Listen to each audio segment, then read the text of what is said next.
Yeah, what's up for a nightcap? Chill, you know, kick back. Welcome to the Nightcap. It's your girl, Carolina Sanchez. And is it time to live that soft life? Should we give up on the hard work and the sacrifices and try to live a life of luxury?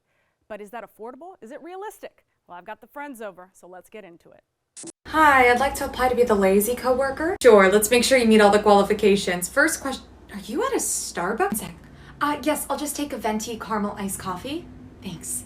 I'm so sorry, I'm running like 15 minutes late. Exactly what I'd expect out of you. Okay, before this interview, I sent over a document. Do you mind taking that out? Actually, don't think I got that. When did you send it? I sent it about 2 days ago. Looks like I didn't get it. Do you mind just resending? I like that you could have taken a couple more seconds to look for it, but instead asked me to resend. Okay, last question. What comes to mind when I say the word deadline? No such thing. I'd simply ask for an extension.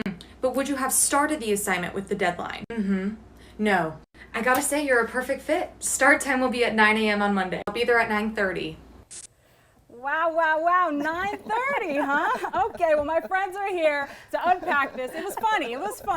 We've got Ashibola Borderin, we've got Kimberly Tennille, we've got Nicole Bello, and we've got Sky Houston up in here. So when you see that, it's funny. Yeah. But I feel like Gen Z is taking this soft life approach, and the older generations are seeing it as lazy. What is y'all's take on soft life versus laziness? Let's redefine lazy first, because I didn't see a lazy coworker right there. I saw somebody like me who's a boss, and I'm not gonna let you run my schedule. So did we know what was her real title? Did she work in the office? Because maybe. I work where I wanna work for the day. So for me, I saw something different. I'm negotiating my time. I think it all goes down to, like, when you say lazy, it's like if you're at work and you're doing your job and everything is, getting met. Like, obviously she was talking about deadlines and stuff. That's a little different. But, sometimes it's like, okay, do y'all really need me here at this time? Or is that, like, just the time that y'all think y'all need me? And, a lot of times people don't even know your day-to-day or what you're getting done. So Right. it's not necessarily lazy. It might just be, I had a rough morning. Let me get a coffee. I might be a little late. So Producer Hobby wants to know if this is a dig at her because she asked you to be here an hour early. He's going to plead the fifth, Hobby. He's going to plead the fifth. yeah, I don't have anything. Kimberly, what were you about to say? I was just thinking that lazy to me is more, like you said, not necessarily being here at a certain time or not stopping to get the coffee that you want before you get to work. It is leaving your coworkers, your teammates, on the line for the things and objectives that you're supposed to get done. That's not the soft life. The soft life is handling your business while also, caring for yourself and making sure you're making time for yourself. But when you're shifting work to somebody else and expecting someone else to take up the slack, that's lazy. That's lazy. Yeah. So that's where it's detrimental. That and Nicole, you are a human resources expert. So what is your take on this soft life versus hard life? It's been a huge shift. You've noticed It's been a huge shift, especially COVID did a lot of shifting. I think it kind of made it go a little quicker than it was going to happen anyway. So we're seeing a lot of employers still with the same mindset of the 9 to 5, the 8 hours. But being in HR, I already know you only spend 6 hours working, maybe. That may be a stretch. So I think the newer generations are like, I can get it done in 6 hours, so don't regulate my time. I'll get it done. They're more productivity, they're more performance. Yeah, I think it's such a hard switch because for me, growing up, we were taught, like, you gotta work hard, you gotta show up early, you gotta leave late so that you can be the next boss, right? To climb that ladder. Is it realistic to succeed by being soft? I was going to say it is, but I work smart, not hard. I did my years of working hard. It has not given me the ROI I require for my life. So I'm going to do it. I'm going to do this a little bit differently.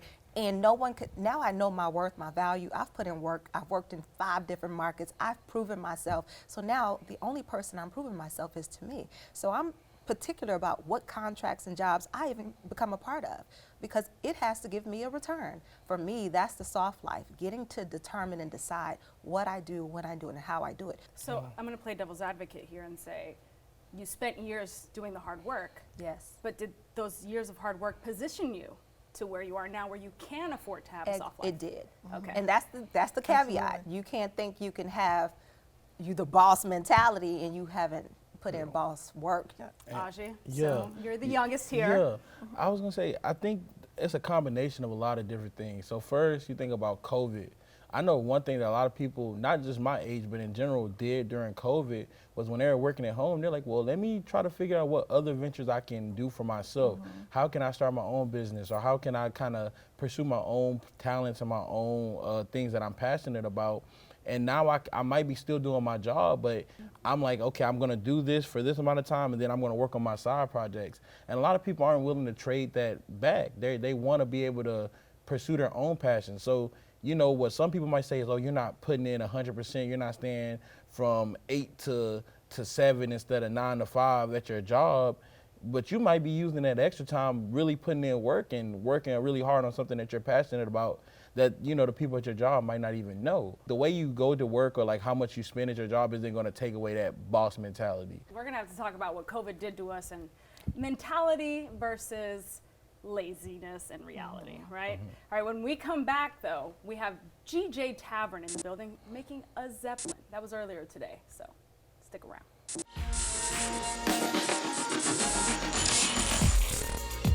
Welcome back to the Nightcap. I am behind the bar now with my girl Kelsey Hodge. She's from GJ Tavern, and she's here to do what? Back that glass up!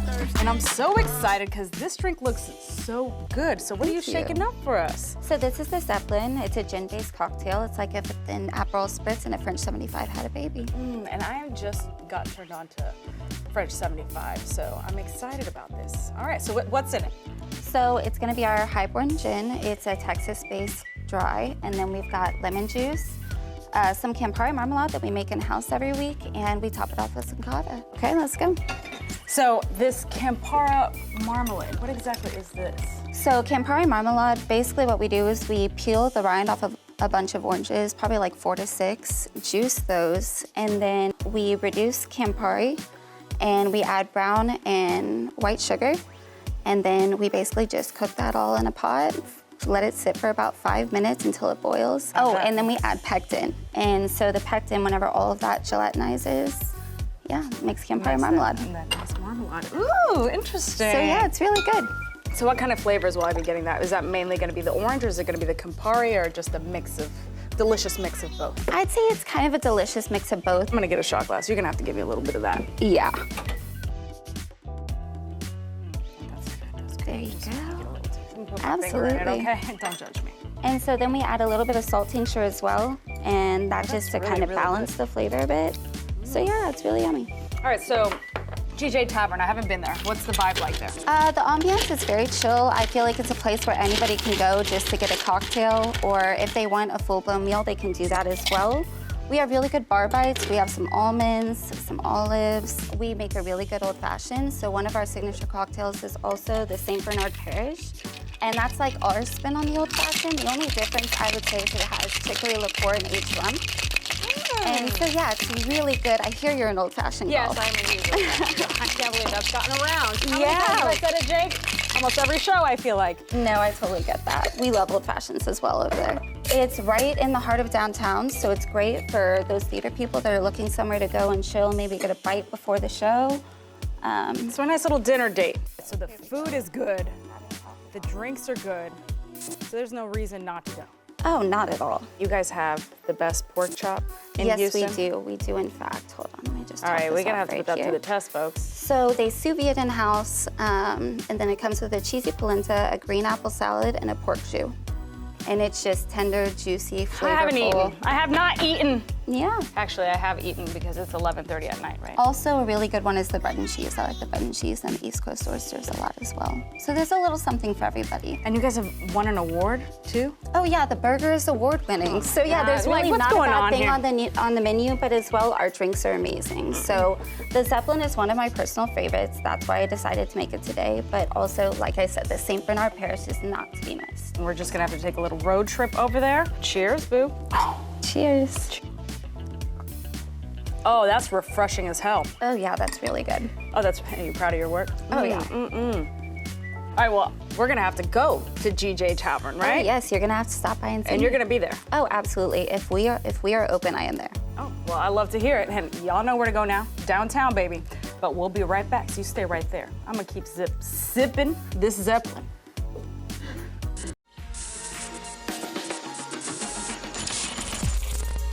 Tell me something a job has taught you that you will never ever forget no matter what. Don't ever become too reliable. You ever realize that the laziest at a job can call out whenever they want?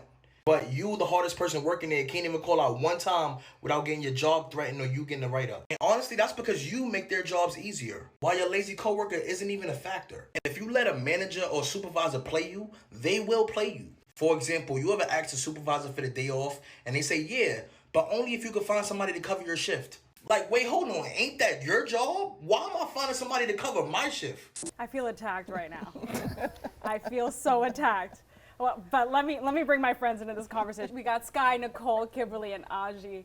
Listen, I grew up with a mentality that I need to be the go-to person. I want to know how to do all the jobs. I want to be able to be that resource. Yeah. But yes, that was hard, and it wore me down.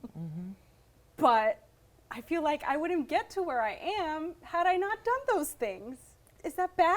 No. I don't think so. Like, should I be softer on myself? Like, now I'm having like an existential crisis of like, have I been prioritizing work way too much in my life and not having that correct balance? I don't think there's a perfect balance because our harmonies are different depending on what season of our life we're in.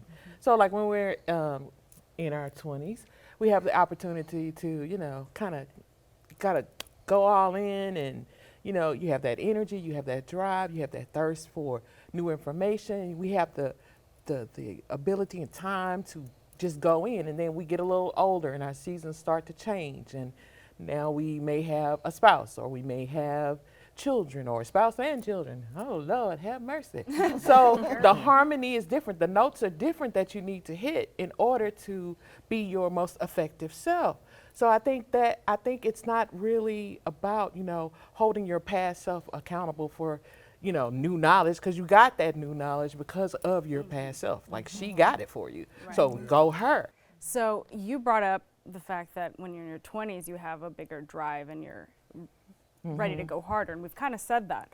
But it seems like the younger generations that's in their 20s right now want to live a soft life. They're different. It's a huge difference. Okay, so let's talk about that Yes. then. So, for instance, we do staffing and recruiting.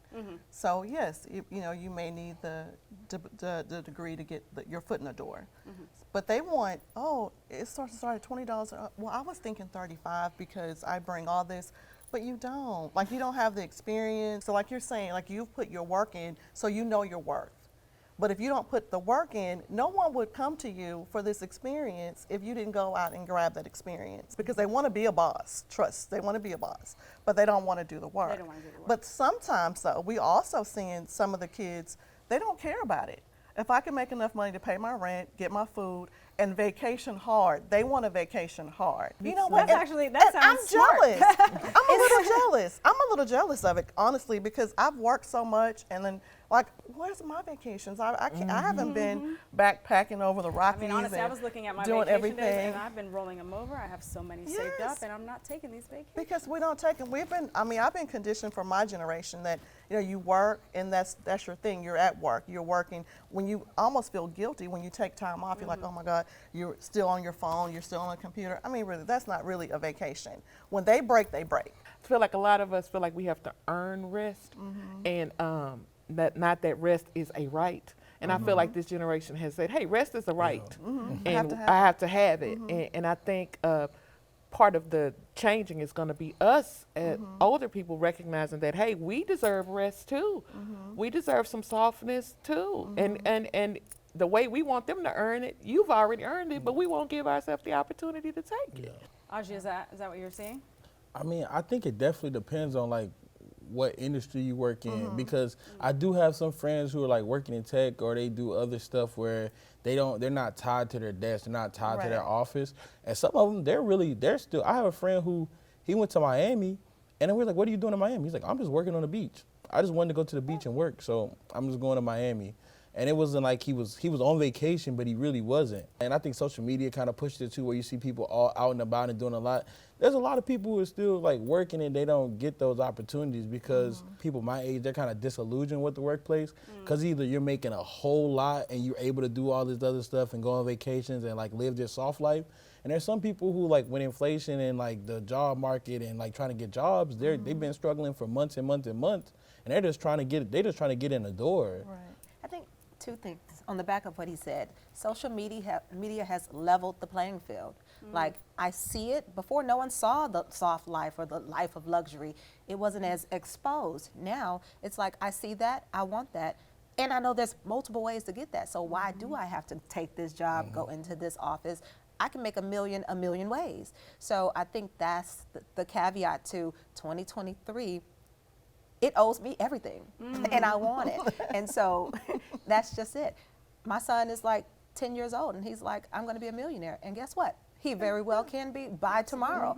So it's too many options, good and bad. The other thing is, what do you want for the future? Right. This generation is not thinking about the future. They want it right now.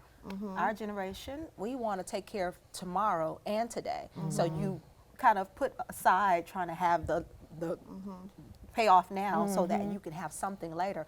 This generation may not have anything later. They're going to spend it all now, get the experience now. But also to that, if they want children, your children's children, want their children beyond you won't have anything because you've spent it on, now. All right, well, in the future, we'll be right back in 2.5 minutes, so you stay right there, and we'll continue the conversation.